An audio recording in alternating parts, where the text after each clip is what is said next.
अभी हम ना घर से पूजा के सामान के विसर्जन करे के बहाने निकला, तो तू ना हमरा रास्ता में मिली हा। फिर चला तानी शेखर के माँ बाप से मिले, ठीक बा?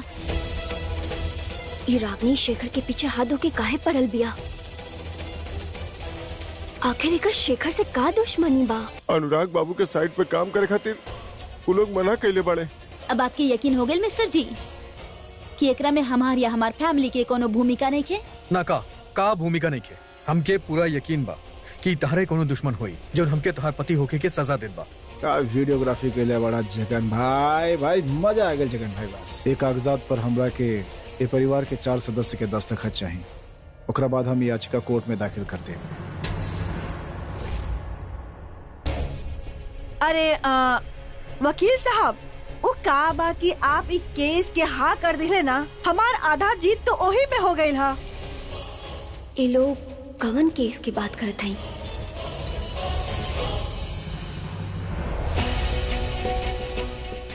ई घर के सारा केस हम हैंडल करत बानी,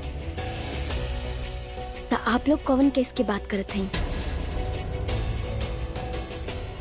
विद्वान जी के परिवार के ऑफिशियल लॉयर बनी हम, और हमारे क्लाइंट के घर में कि वो जबरदस्ती घुस गई बा बिना इजाजत के, बाहर निकले के नाम ना ले रहा बा। ऐसे हम ओकरा खिलाफ फोर्सफुली ऑक्यूपेंसी, डिफेमेशन और मेंटल हैरेसमेंट के केस दायर करे जा रहा बानी।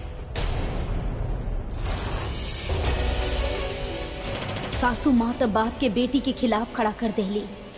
का हमार पापा ही हमार खिलाफ केस लड़ी है? विशु बाबू अपन हस्ताक्षर दा भाई।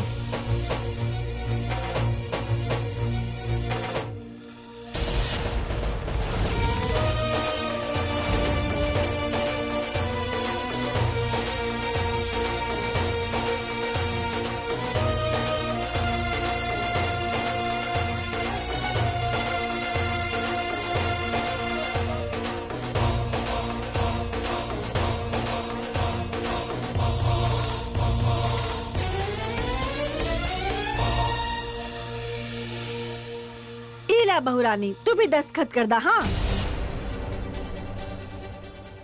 हमार दस्तखत के का जरूरत बा सासू मैया? तू भी तो ये घर के सदस्य बाड़ू ना। हिला अब वो हम सोचता नहीं कि वो मिस्टर जी से जाके थोड़ा एकरा पे बातचीत कर लेता नहीं ना। हमरा कोर्ट कचहरी कागज के मामला में थोड़ा नॉलेज नहीं खेता। तोरा के हमरा पे भरोसा ना बा? हम कह रहल बानी ना, दस्तखत कर दा तो कर दा। लेकिन सासू मैया भाभी, आप कहले रहनी ना कि आप हमनी के मदद करब। हम चाहता नहीं कि आप ई कागज पे साइन कर दी। हमके सृष्टि जी के हर हालत में ई घर से निकाले के बाद। अब विशु बाबू एकदम ठीक कर रहे बाड़ी। घर के कचरा जितना जल्दी साफ हो जाए ना, उतना जल्दी अच्छा बा। तोहार कलंक हम मिटावे चाहता नहीं, लेकिन यहाँ तो हर दिन तहार अपमान बढ़त ही जा रहल बा। अगर ये लोग तहरा के घर से निकाले में कामयाब भी हो जाई हैं तो हमरा पूरा यकीन बा कि तोहार माथा से कलंक मेटा थी। ये लोग तहरा इज्जत के साथ ई घर में वापस लई हैं।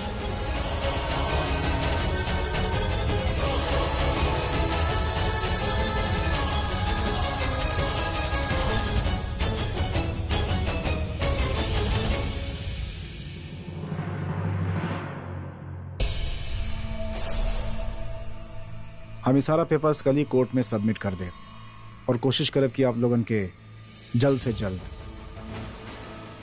मुश्किल से छुटकारा मिल जाए।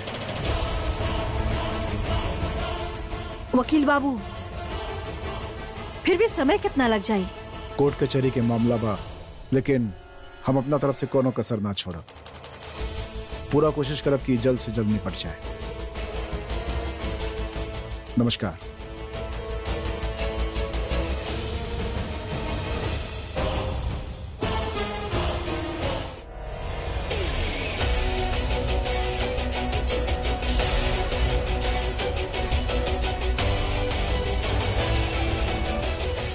रुकी वकील साहब,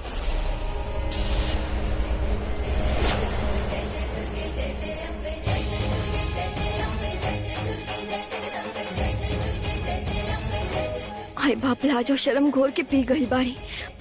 बाप के कहत बाड़ी वकील साहब।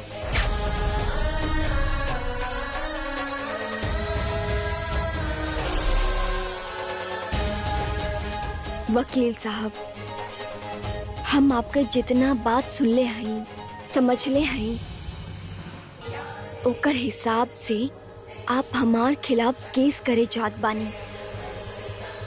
हम एगो प्रोफेशनल लॉयर बानी और ओकर हिसाब से कोर्ट में भी आपके सामने ही खड़ा रह। एक और बात बता दी आपके, जॉन वकालत के पढ़े लोग लॉ कॉलेज जावेले, ओकरा के हम अपन घर में चलत फिरत देख ले हई। और जॉन किताब के रट के लोग लॉ के एग्जाम देवेले, वो किताब हमरा यहाँ रामायण के जैसन पढ़त जात बा। वकील साहब, आप भले ही उम्र और ज्ञान में हमरा से सीनियर बानी, लेकिन हमार गुरु हमार पापा बाड़े।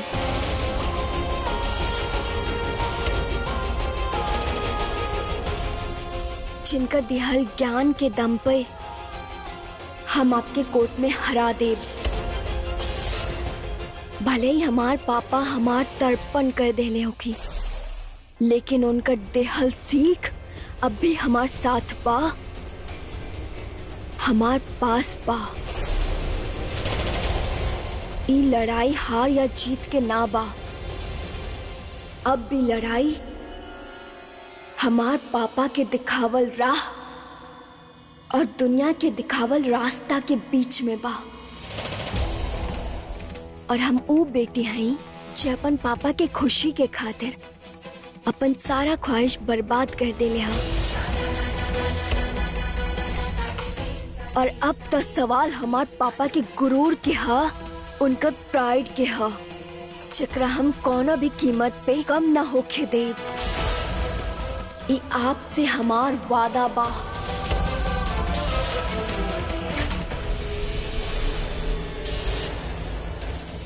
नमस्ते।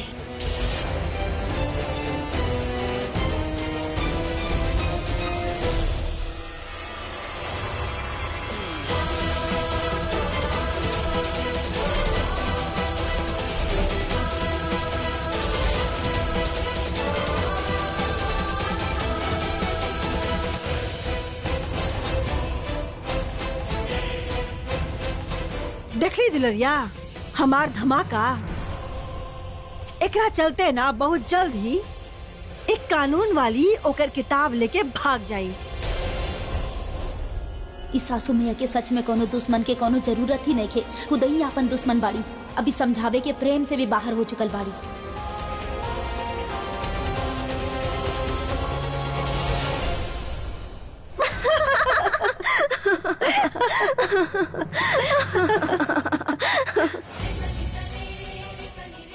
विद्वान जी, हम आज अपन बेटी के तर्पण कर देनी और हमारे क्लाइंट के घर में केहू जबरदस्ती घुस गए बा, बिना इजाजत बाहर निकले के नाम ना ले रहा बा। ऐसे हम ओकरा खिलाफ फोर्सफुली ऑक्यूपेंसी, डिफेमेशन और मेंटल हैरेसमेंट के केस दायर करे जा रहा बानी। हमरे साथ आज तक जे कुछ भी भइल बा, हम ओकर अपन न्याय मान के स्वीकार करत आइल बानी, लेकिन अब हमरा के हमार पापा के खिलाफ होके के पड़े, ये हम कभी ना सोचले हई। सच्चाई के ई कीमत हम ना चुका पाए, हमरा से सब ना हो पाए।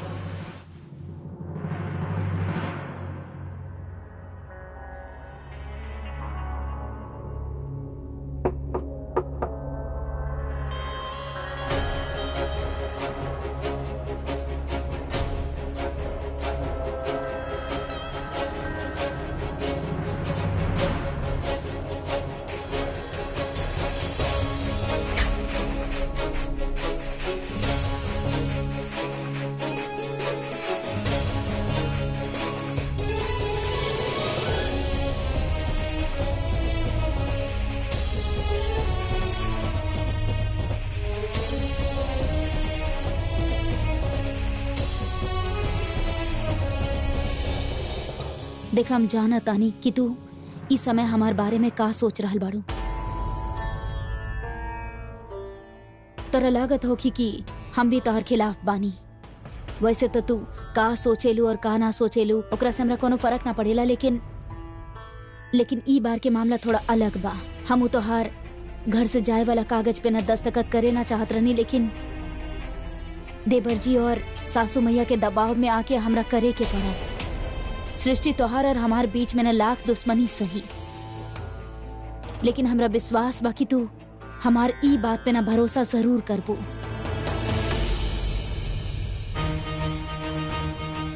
हाँ तो ठीक बात तो देखा सृष्टि, हमने सब कुछ एकदम पहले जैसन कर दे। पहले जैसन काहे, पहले से भी बहुत अच्छा कर दे, एकदम लल्लन टा। लेकिन ये में ना हमरा तोहार मदद के जरूरत पड़ी।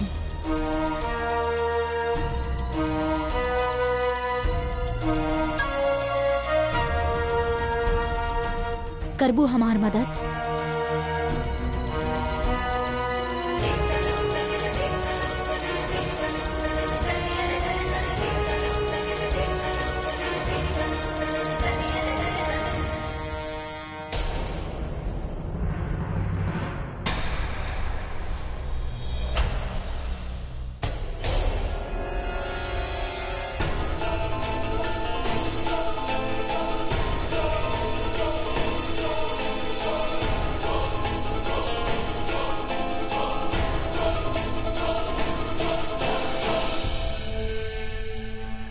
जा, तू गलत जगह पर एनर्जी वेस्ट करत बारू। हमरा के सफाई देके तोहरा के कुछ ना मिली, ना तो हमार भरोसा और ना ही हमरा के बेवकूफ बनावे के खुशी। हम तोरा के बेवकूफ ना बना जा सकत बारू, हम तोरा साथ बानी। जा सकत बारू सृष्टि, जा सकत बारू तू। ससुरा इतना प्रेम से बोली फिर भी कानून के देवी के भेजे में कोनो बात ना पहुंचल, लेकिन एक न एक दिन एकर सामने सच जरूर आई और हम चाहत कि वो दिन जल्दी से जल्दी आ जाए।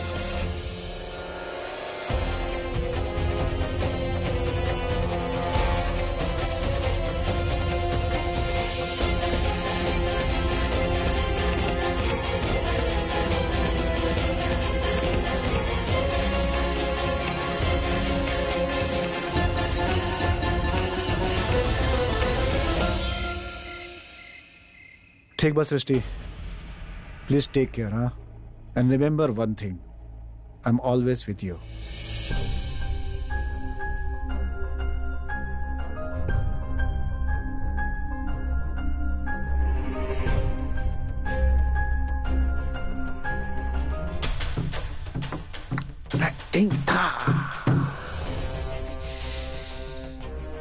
बहुत अच्छा न्यूज बा शेखर शर्मा। आखिर सर अपन स्टूडेंट के मदद काहे ना करियन, करे के पड़ेला पड़ेला।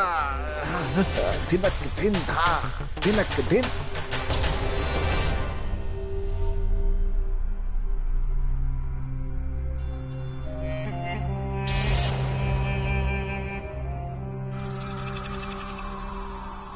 लेकिन ये रागनी सिंह के हम का करी? पहले अपन बांस चनगाड़ देले रहे ओके काहे खोदे पे लगल बाड़ी।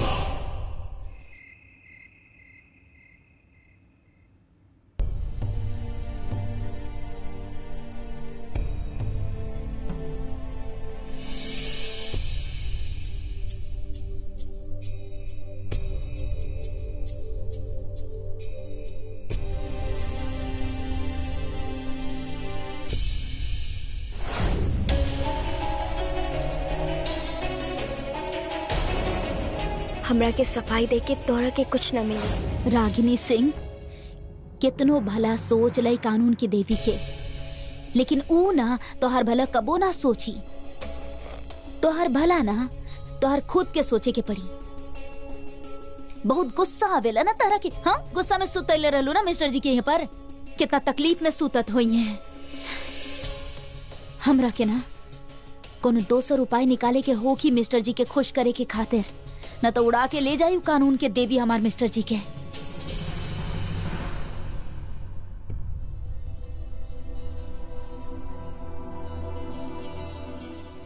सृष्टि, तू यहाँ ऐसे कहाँ बैठल बारू? इज एवरीथिंग ओके? जब आगे बढ़े के रास्ता ना होखेला ता इंसान थक के बैठ जावेले।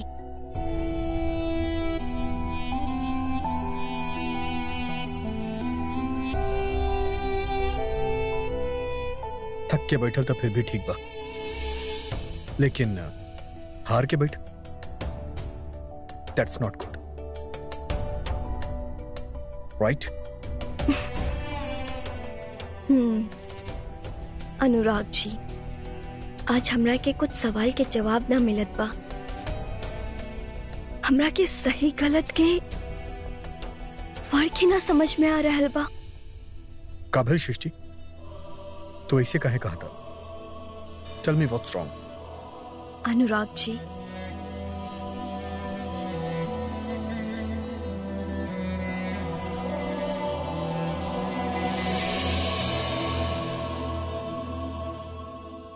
हम आपसे एगो बात पूछे के चाहतानी। का आपके भी लागत बा कि हम कुछ गलत कैले हैं जे इल्जाम हमरा पे लगा रहल बाड़े? वो सच बा? का हम वाकई इतना गिरल बानी? बिल्कुल।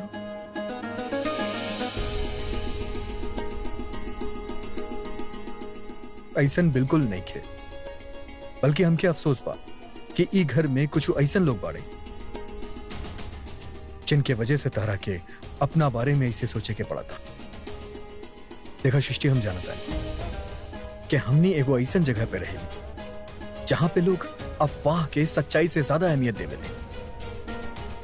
मतलब अगर एगो लड़का एगो लड़की के साथे काम करता तो यहाँ के जो लोग बाड़े ना, उनके मेंटेलिटी बहुत अलग बा। इट्स जस्ट डिफरेंट, जो हमनी से ना मैच करेला। और जो हमार घर वाला बाड़े ना, उनसे कुछ अलग नहीं खे।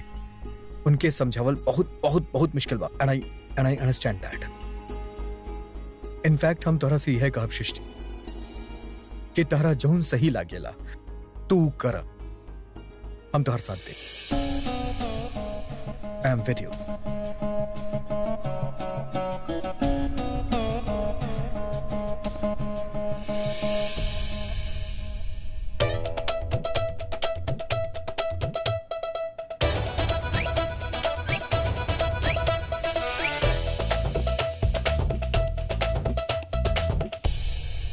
रागिनी सिंह, अपन मिस्टर जी के नई सृष्टि के दृष्टि से बचावे खातिर जे करे के पड़े ऊ करा।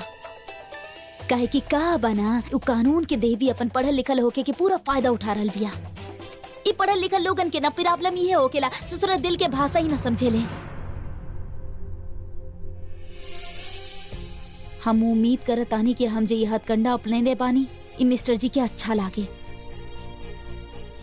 वैसे तो ये पर्दा होके के ना चाहिए हमनी के बीच में, लेकिन अगर सब कुछ ठीक रहता 1-2 महीना में हम ही पर्दा भी हटा दे। का?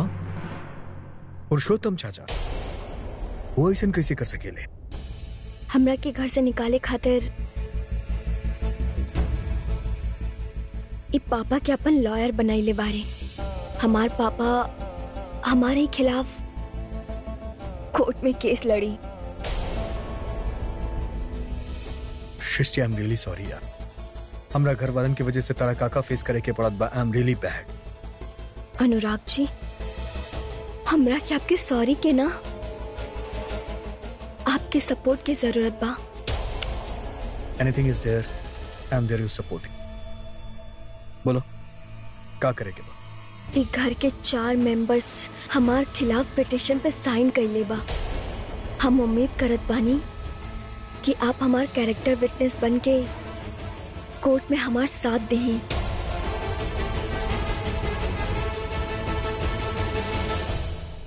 ऑफ कोर्स दे, लेकिन पहले तो हमके ही बतावा ये वाहियात पिटिशन पे साइन के कैले बा? आपकी माँ, छोटे चाचा जी, विशु जी और आपकी वाइफ रागिनी। व्हाट? रागिनी? लेकिन रागिनी ए रागिनी ऐसा कैसे कर सके?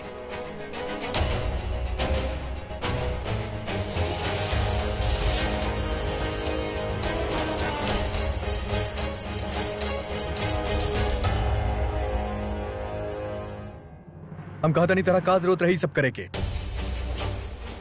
अब मिस्टर जी हम सोचने कि आप सोफा पे सूते लेना, आपकी कमर दर्द होत होई। इतना काम करके आवेले साइड से था, सूते के व्यवस्था तो ठीक होके के चाहिए ना, एक खातिर हम। रागिनी जस्ट शट अप। तू हमके अपना तरह गवार समझ के रख ले बाड़ू। तारा का लगेला कि सवेरे खीर बनावे से ही बेड पे पार्टीशन बनावे से तो हर हरकत हमरा से छुप जाई। हरकत? ऐसन भी का हरकत कर देनी जिस सर पे इतना पारा चढ़ल बा आपके? हरकत ना, तू प्लानिंग कैले बाड़ू। हमरा सामने यहाँ मीठा बना के नाटक करेलू और वहाँ सृष्टि के जिंदगी में तू जहर घोला तारू। हमरा सामने यहाँ मीठा बने के नाटक करेलू और वहाँ सृष्टि के जिंदगी में तू जहर घोला तारू। का? अब ज्यादा स्मार्ट बने की कोशिश मत करा रागिनी, समझ लू। सब कुछ जानत भइल भी तू पोजीशन पे साइन कैसे कर देलू? अब मिस्टर जी बात सुनिए। हमके बात ना सुने के बताहर, हमके तहार जवाब चाहिए।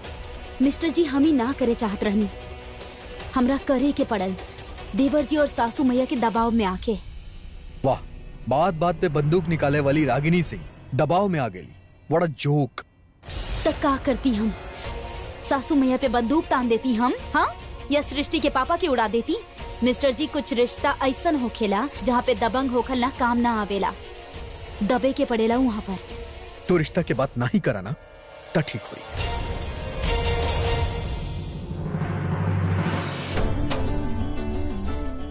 अब आप बैठ काहे गए? चली चल के खाना खा ली। भूख मर गई हमार। आप तो जिंदा बाड़े ना, और जिंदा रहे खातिर ना खाना खाए के पड़ेला। हम ले आवतानी आपके खातिर खाना।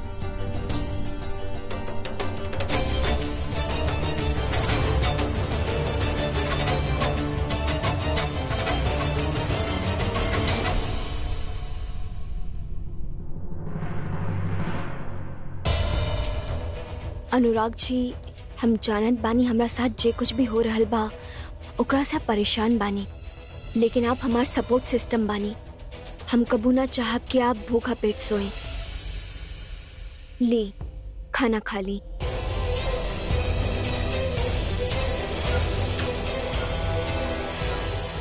थैंक यू सृष्टि। और हाँ, अपन ई लड़ाई में तू खुद के अकेल मत समझा। I am there to support you always. और केहू कितना भी कोशिश कर ले, लेकिन तारा तक पहुंचे खाते ओकरा हमसे होके गुजरे के पड़ी। Thanks for the food.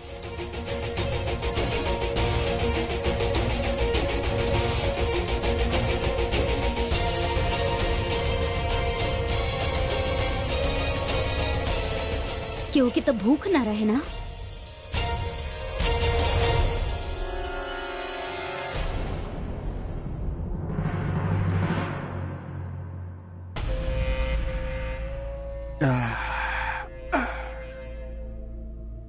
हाँ, चला अच्छा भाई।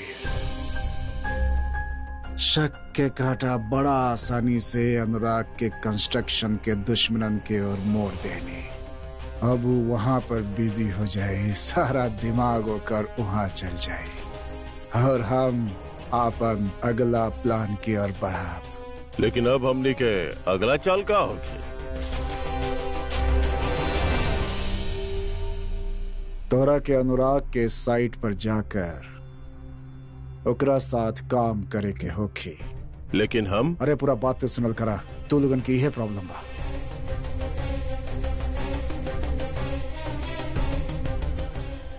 अब तोहार पहचान केहू न जानेला, तो तू बड़ा आसानी से अनुराग के यूनिट में शामिल हो सकेला, जेकरा से तू विशु के और करीब आ जाएबा। विशु के मार के ही हमार मकसद पूरा होखी। वाह शेखर बाबू, का प्लान बनोले बानी? ई शेखर जरूर कोनो नया खुराफात प्लान कर रहल बा। दिखाई तो ना दे रहल बा, लेकिन जितना दिखाई दे रहल बा वो बहुत खतरनाक बा। लेकिन एकरा साथ ही दूसर मुस्तंडा के बा। शेखर बाबू,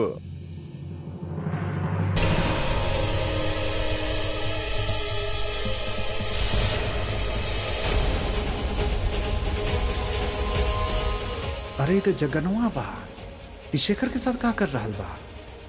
ये दोनों एक साथ बाड़ा, मतलब शेखर कुछ बहुते बड़का कांड करे वाला बा। अरे वाह, ये शेखरवा रोज नया नया रूप दिखा रहा बा। ये दीदी जी के ना बतावे के पड़ी।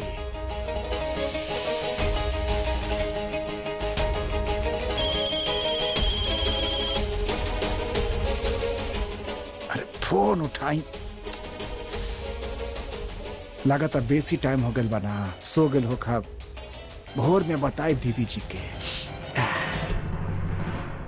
अगर आप ना होती तो हमार का होती? सृष्टि हमके तो यहाँ होके के ही रहे ना। मिस्टर जी, यहाँ नहीं खे?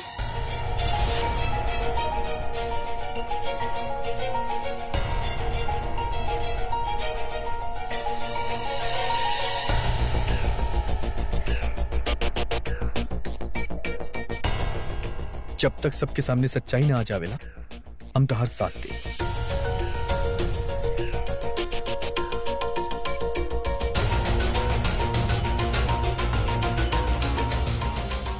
सृष्टि, आई प्रॉमिस यू कि हम तो हर साथ कबो ना छोड़ो।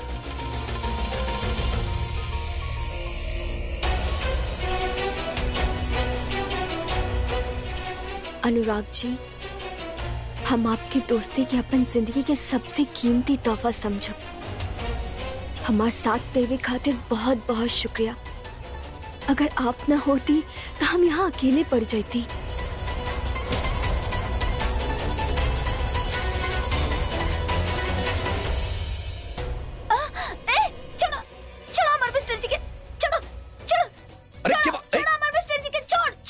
एक नौटंकी नींद में भी ना खत्म हो खेला।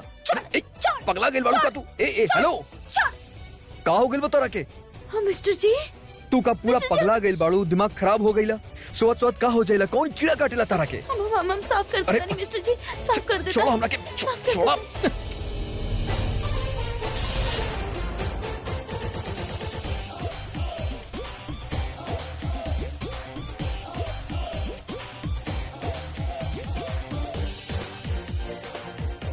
धात तेरी के, इस सपना रहे।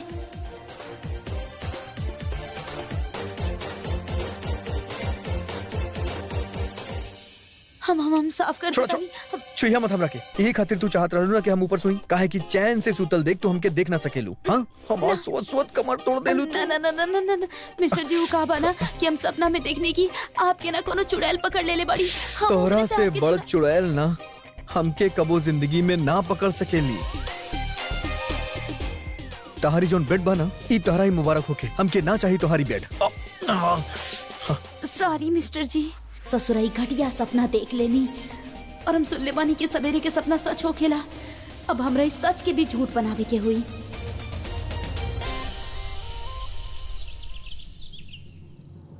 नारद के मिस कॉल।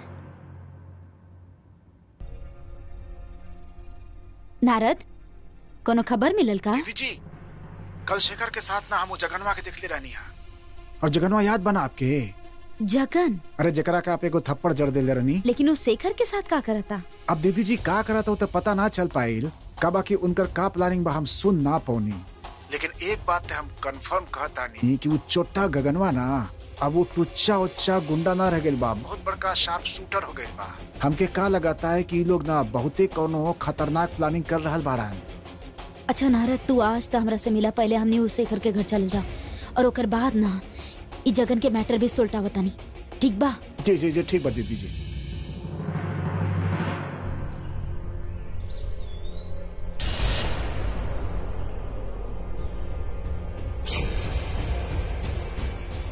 पराग भैया आप यहाँ? और पराग भैया का तनी गांव में फोन कर रहनी हो।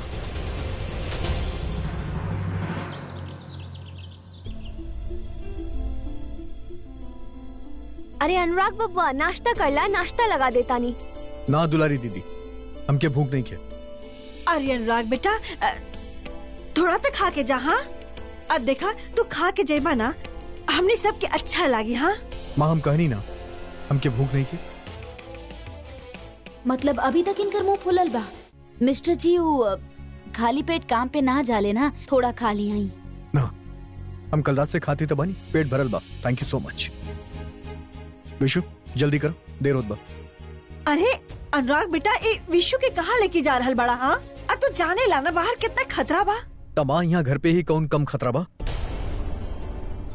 माँ प्लीज हमके ना जाए दी, वैसे भी ना हमार मन ना लागेला घर पे। विशु यहाँ मन लागी भी ना, काहे कि घर नहीं खे, एगो फिश मार्केट है।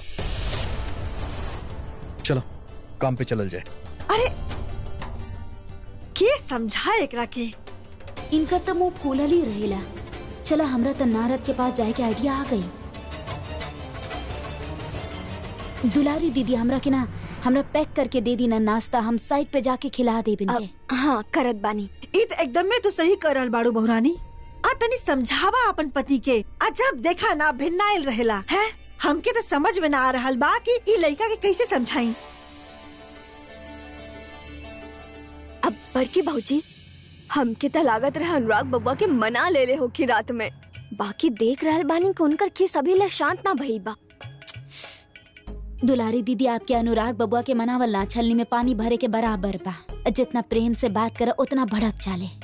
अरे बड़की भाऊजी, ता तू भी अब प्यार के मिठाई गुस्सा में लपेट के खिलावा और उहे काम करिए। हम तो कहरत बानी। चलो हमू पैक कर देत बानी नाश्ता। हाँ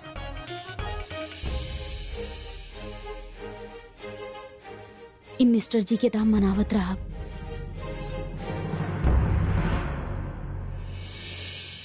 हाँ नारद बोला। हाँ हम निकल रहल बानी, तो तैयार बड़ा ना? ठीक बा।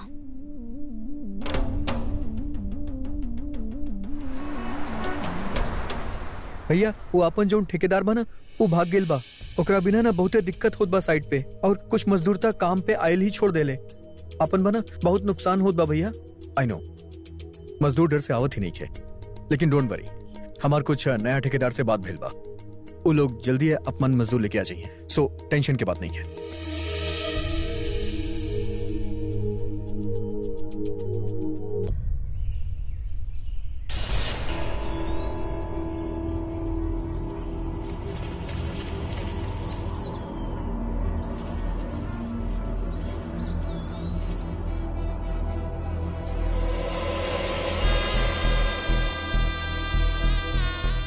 विश्व के मार के ही हमार मकसद पूरा होगी।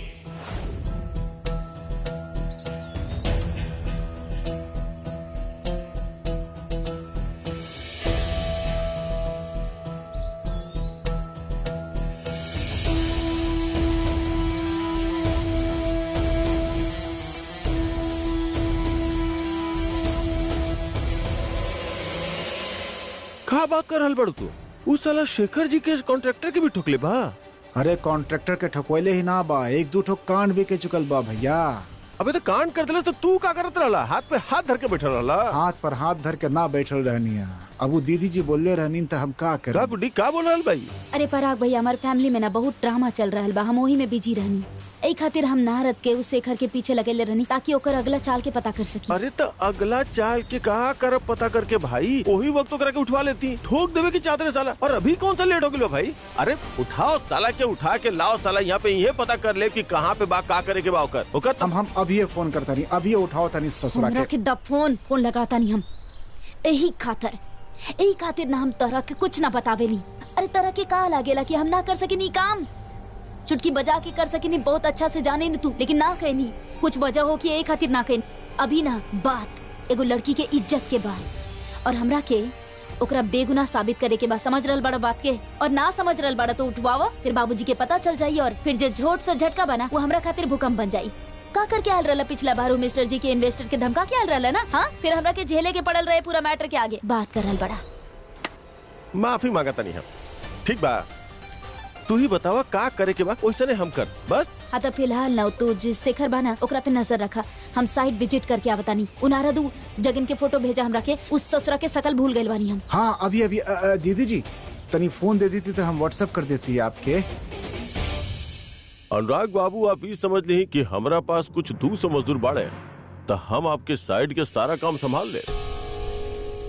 ठीक बा राम अवतार जी, तो हम आपके साइड के जोन मैप बा वो एक सेकंड दिखा देता नहीं।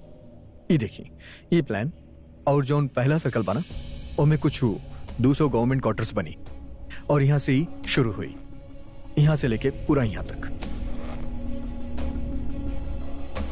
भैया वो बजरंगी बना ओकरा हम छुट्टी दे देनी, वो का बना ओकर बच्चा की तबीयत खराब हो गई बा और बाकी सब हम काम संभाल लेब, ठीक बा? अच्छा ई विशुबा जिकरा टपकावे के बा। और ई जोन फाउंडेशन बा एकर काम कल तक पूरा हो जाई, ओकरा बाद फिर आप लोग अपन शुरू कर सकेली काम।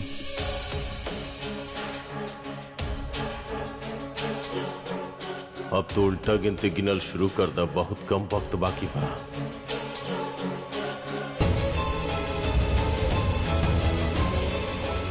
तो ई जोन बा यहाँ से पूरा आप देखी ना यार, हम आपके बताओ तानी, ये देखिए यहाँ से लेके यहाँ तक के वॉल आई जी। ये जोन फाउंडेशन के काम बना ही कल तक पूरा होके चाहिए, ओकरा बाद फिर यहाँ राइट साइड से हमनी दीवार उठा सकेली, हाँ? और उठावे के बाद ई जोन बा ई साइड पे हमनी लोग खींच के लाई, और आपके जितना भी यूनिट होई ना वो यहाँ से शुरू करिए।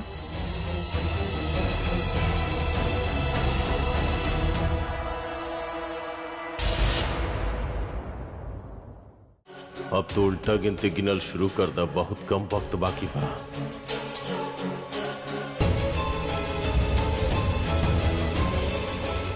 तो ई जोन बा यहाँ से पूरा आप देखी ना यार, हम आपके बताओ तानी, ये देखिए यहाँ से लेके यहाँ तक के वॉल आई जी।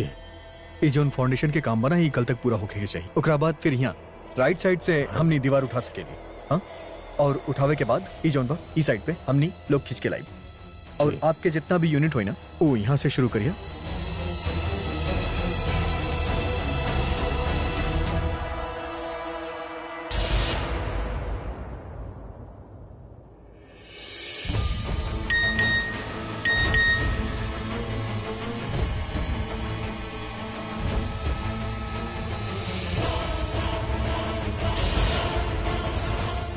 अच्छा ई जगन बा, वैसे ही आदमी के दाढ़ी मोछ निकाल दी तो ई वैसने लागी। बस कोनो भी समय अच्छा खबर आ सकेला, ऐसन खबर जिकरा खातिर हमार कान तरसत रहे बहुत समय से। ला आखिर खबर।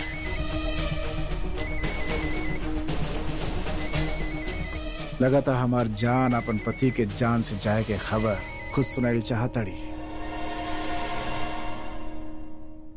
हाँ सृष्टि। हेलो शेखर, हम तरह के केस के फाइल मेल कर दिले बानी, वो एक बार देख लिया। हाँ, और बाकी के डिस्कशन ऑफिस आके करब। ठीक बा, आई विल चेक देम। बाय।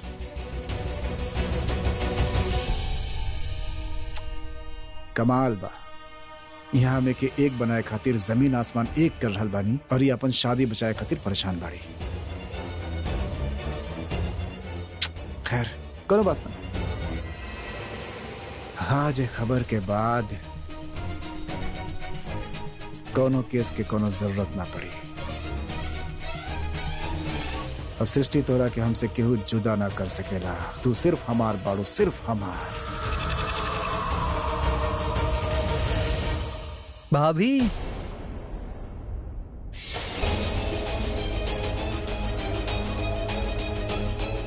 अरे इतराग्नि सिंह भैया, कहीं पहचान मत लेवे। तू यहाँ का करता भैया? हमके लागेला भाभी ना हमरा खातिर जरूर कुछ खाए खातिर लेके आई हुई है, वो भी आपके फेवरेट। थैंक यू भाभी। भाभी इनसे मिली, इना हमारा नया कॉन्ट्रैक्टर बड़े राम अवतार जी। अच्छा नमस्कार मालकिन। नमस्कार। लगा था ये हमरा पहचान गेल। अब आई होप आपके ई जो कंस्ट्रक्शन के प्लान बाबू समझ में आ गए लोग है जी। हम चाहता नहीं कि आप लोग कल से ही अपन काम शुरू कर दें।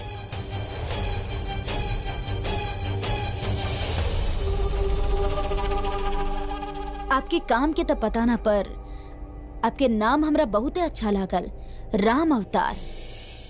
आपके नाम लेवे के बहाने कम से कम भगवान के नाम तो निकलेला मुंह से, पर का बाकी हमरा के ना आपके ई वाला नाम से ज्यादा आपके जो असली नाम बना वो ज्यादा अच्छा लागेला।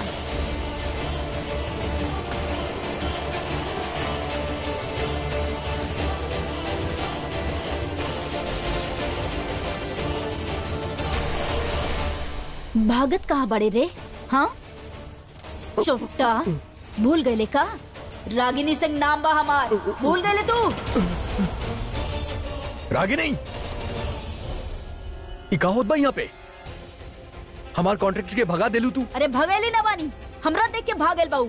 तोहरा देख के भाग गेल मतलब जरूर तू ओकरा साथे कुछ गलत कैले होगी, तबे वो तोहरा देख के भाग गेल। कितना मुश्किल से एक कॉन्ट्रैक्टर रेडी हो गेल रहे काम करे खातिर, वो भी तू भगा देलू। अरे कॉन्ट्रैक्टर नहीं खे ना, वो कॉन्ट्रैक्ट किलर बा। जगन नाम बा ओकर, तभी तो हमरा देख के भाग खड़ा भइलू। ओ प्लीज शट अप, झूठ मत बोला। बेचारा नॉर्मल ठेकेदार रहे, जरूर तू या तोहार बाबूजी ओकरा साथे कुछ गलत कैले होबा, जैसे वो संत राम के साथ गलत कैले रहला, यही खातिर तोहरा देख के भाग गेलू। अरे मिस्टर जी, आप ना कबो कबो एकदम बकलोल वाला बात करेले।